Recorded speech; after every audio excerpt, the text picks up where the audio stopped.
Hey everybody, Nick here from AnotherBooktuber channel, and today I'll be giving my personal top 10 ranking of Stephen King books. I've been reading Stephen King's books my whole life. I literally went from reading Goosebumps to King pretty much overnight. I remember bringing home the big hardcover of it from the local library when I was probably younger or as young as the characters in that book. I would definitely classify myself as one of King's constant readers, though I'm definitely not like some of the super fans that you might see on BookTube who have read every single one of his books. All told, I've read 36 of his novels, as well as a handful of his short story collections. I also pretty much stopped reading New King a long time ago. His most recent book that I've read was Mr. Mercedes, which I think was 2014, 2015, and that doesn't appear on this list. For this list, I only took into account his novels, so from that 36, I created a top 10. These are my subjective, personal favorites, and in no way is this ranking meant to be viewed as definitive or scholarly. I'll also preface this by saying that I'll be discussing these books under the assumption that you're pretty familiar with them, so a spoiler may slip out once in a while, so just be aware of that before you proceed.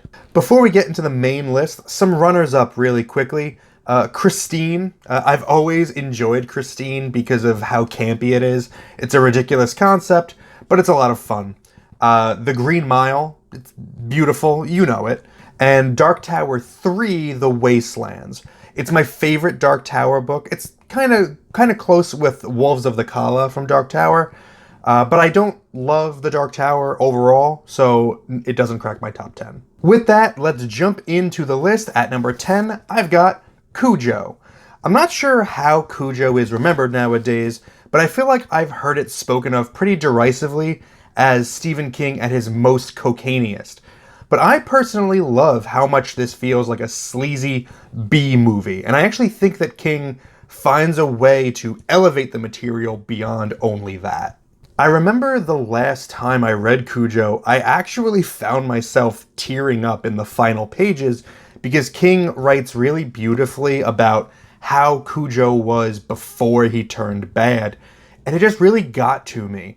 I know it's super weird to say that, considering what Cujo did to all of those people throughout the book, but I did feel really bad for him at the end. I love King's decision-making in Cujo, from the incredibly depressing ending to the fact that he chose to use a Saint Bernard rather than a breed of dog that is already stigmatized for being violent. I could not find any evidence of this, but I do believe that the beloved children's film franchise Beethoven was a marketing ploy designed to rehabilitate the image of the Saint Bernard dog breed after the release of Cujo. It's all a big dog breeder conspiracy. Number 9 on my list is Needful Things, the last and best Castle Rock story. One of King's greatest strengths as a writer is being able to create large casts and making them feel real. Every side character is written as though they are a main character, with everyone getting their own clear motivations, attitudes, goals, and so on. Most importantly, how each of these characters feel about each other is very clearly communicated so that we know exactly where things stand, and what better way to capitalize on this than with the plot of Needful Things. An antique shop run by an enigmatic fellow named Leland Gaunt opens in Castle Rock, and everyone who shops there finds the one thing that is their heart's truest desire. In exchange for whatever that may be, Gaunt asks his customers to perform a favor for him, which usually amounts to pranking one of their neighbors or friends. The pranks start out seemingly harmless, but they quickly escalate until the scenic small town and its inhabitants is ripping itself apart. It's such a fun idea, and even though the ending is kinda weak, overall, it's executed really well. Number 8 on my list is The Stand. That's right, it's not in my top 5, it's not in my top 2, it's not my number 1, it's my number 8. I do love this book, and if I made this list last year before November, it probably would have been higher. So what happened in November that dropped The Stand in my estimation? Well, I read books 7 and 6 on this list, but I also read Swan Song by Robert McCammon. My first video that I ever uploaded on here was on Swan Song and The Stand as the goats of apocalyptic fiction, and I ended up enjoying Swan Song so much that it made the shortcomings of The stand out a little bit more. Primarily what I'm talking about is the ending of The Stand, which has always bothered me as a very literal deus ex machina. I believe that if the good guys in this book stayed put and did absolutely nothing, the ending would have been exactly the same. None of their actions actually contributed to defeating the evil, and they were better off just staying at their new settlement and continuing to rebuild. But that's really the only huge problem I have with The Stand, and it is still a monumental achievement and yet another example of King's expertise at working large groups. The slice of life scenes of the survivors working to rebuild society after a disaster is masterful, and it's King at his best. Above The Stand at number 7 is one of King's non-horror entries, Dolores Claiborne. This one may be a bit of recency bias, as I read this pretty recently, but I was really surprised by how captivating this book was. The entire story is told to us by Dolores Claiborne as a confession that she is giving to local police. She is confessing to the murder of her husband decades prior to both the cops and the readers at the same time. There's no chapter breaks, there are no interjections by other characters. It's just Dolores's stream of consciousness, and it's terrific. I actually have a full review of this up on the channel, so I recommend checking that out if you want to hear me talk more about Dolores Claiborne. At number 6 is another book that really surprised me, and that's The Long Walk. I avoided this book for a really long time because it was a Bachman book, and I had read a couple Bachman books before, and I wasn't too impressed by them, so I just assumed that anything under that pseudonym was probably just not as good as King's other stuff. I don't know what made me, actually reach out towards this one after all, but I'm so glad that I did, because as you could tell by its placement on this list, it instantly became one of my favorites. Everything about this book blows my mind. How did Stephen King make walking exciting? How was it that I was riveted every step that these characters took? And how could it be that Stephen King was only 19 when he wrote it? He could have stopped here. Like, he literally could have stopped here. Like, I'm glad he didn't. Obviously, I'm glad that he didn't stop here. But if he did, if this was my resume, if my resume was this one book, I'd be damn proud of that. So if you're like me and you haven't read The Long Walk because you assume it's another lesser Bachman book, here's your wake-up call. Go read it. Okay, we are into the top 5 now, and in that number 5 spot, I've got Misery. I've talked about how great King is at writing huge casts, but let's not also forget he can write the hell out of a small story.